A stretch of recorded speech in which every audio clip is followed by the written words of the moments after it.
Assalomu alaykum hurmatli vohadoshlar, aziz tomoshabinlar. Bugungi kunda davlat hokimiyati va boshqaruv organlari faoliyatining ochiqligi, jamoatchilik bilan samarali muloqotni yo'lga qo'yish va fuqarolarni axborot bilan ta'minlash masalalari O'zbekiston Respublikasi Prezidenti tomonidan belgilangan davlat siyosatining ustuvor yo'nalishlaridan biri sifatida qaralmoqda.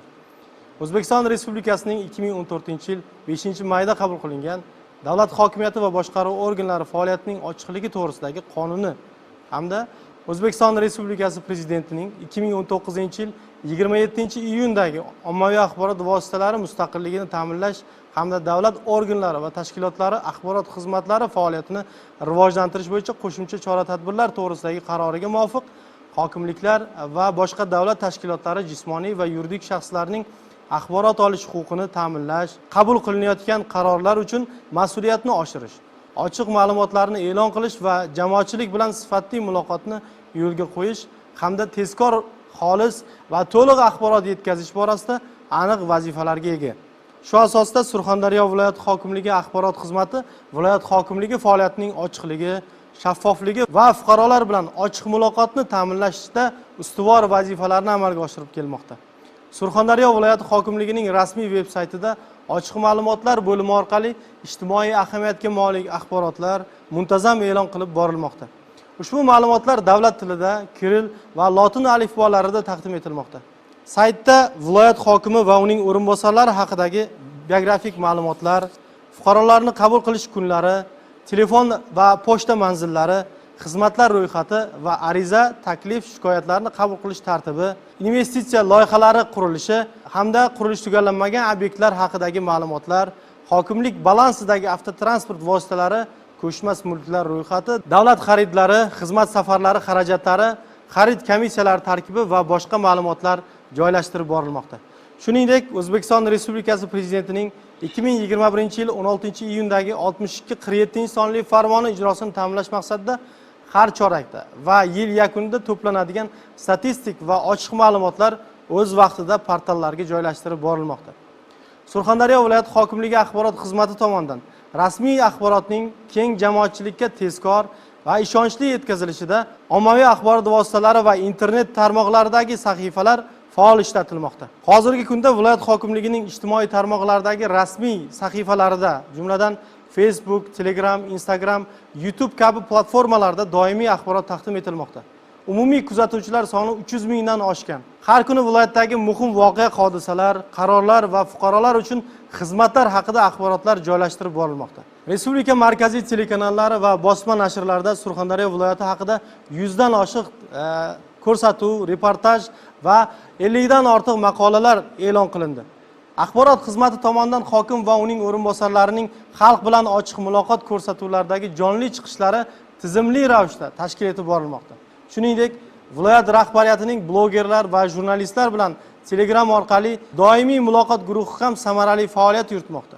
Xususan, 2024-yil davomida viloyat hokimligi tomonidan aholi bilan joylarda 24 marotaba onlayn formatdagi qabullar hamda xalq bilan muloqot teleko'rsatuvi orqali jonli efirda aholi bilan ochiq muloqoti davomida 6852 nafar fuqaroning 7136 ta muammolari tinglanib, shundan 4997 tasi yoki 70% dan ortig'i ijobiy hal qilindi. Aholining tizimli muammolarini aniqlashda ommaviy axborot vositalari, jurnalistlar va blogerlar bilan to'g'ridan-to'g'ri hamkorlik yo'lga qo'yilib, alohida Telegram guruhi tashkil etildi.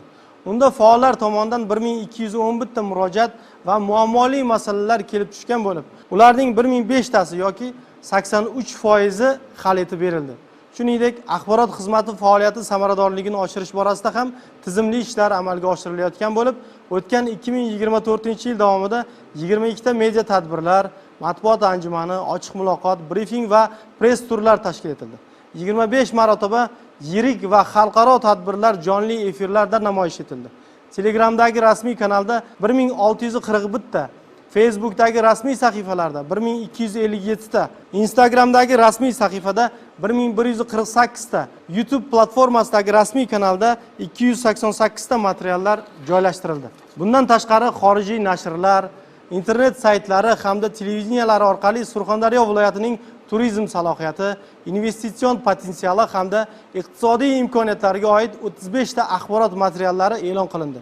Ushbu amalga oshirilgan ishlar natijasida kuni kecha Axborot va ommaviy kommunikatsiyalar agentligi tomonidan e'lon qilingan 2024-yil dekabr oyiga qadar faoliyat yuritib kelgan respublika darajasidagi davlat organlari va tashkilotlari, mahalliy davlat hokimiyati organlarining 150 nafar matbuot kotiblari ish samaradorligi reytingida Surxondaryo viloyati hokimligi axborot xizmati faoliyati 86.9 ball bilan yuqori natijani qayd etdi. Mazkur reyting ko'rsatkichi ochiqlik indeksining birinchi indikatori hisoblanadi. Qayd etish kerakki, Surxondaryo viloyat hokimligi axborot xizmati faoliyati o'tgan yillarda ham yuqori darajada baholangan edi. Bu yilgi baholashda avvalgi yillarga nisbatan 0.8 punktda o'sishga erishildi. Surxondaryo viloyat hokimligi axborot xizmati davlat faoliyatida ochiqlikni ta'minlash, jamoatchilik nazoratini kuchaytirish, aholini axborot bilan ta'minlashda muhim ko'prik vazifasini bajarmoqda. Bu boradagi sa'y-harakatlar ochiq hokimiyat, ochiq jamiyat tamoyili asosida amalga oshirilmoqda. Kelgusida ham jamoatchilik bilan muloqotni yanada mustahkamlash, axborotni yetkazishda raqamli texnologiyalardan keng foydalanish hamda davlat siyosatiga oid ma'lumotlarni tezkor, xolis va ishonchli shaklda jamoatchilikka yetkazish asosiy vazifamiz bo'lib qoladi. E'tiboringiz uchun rahmat.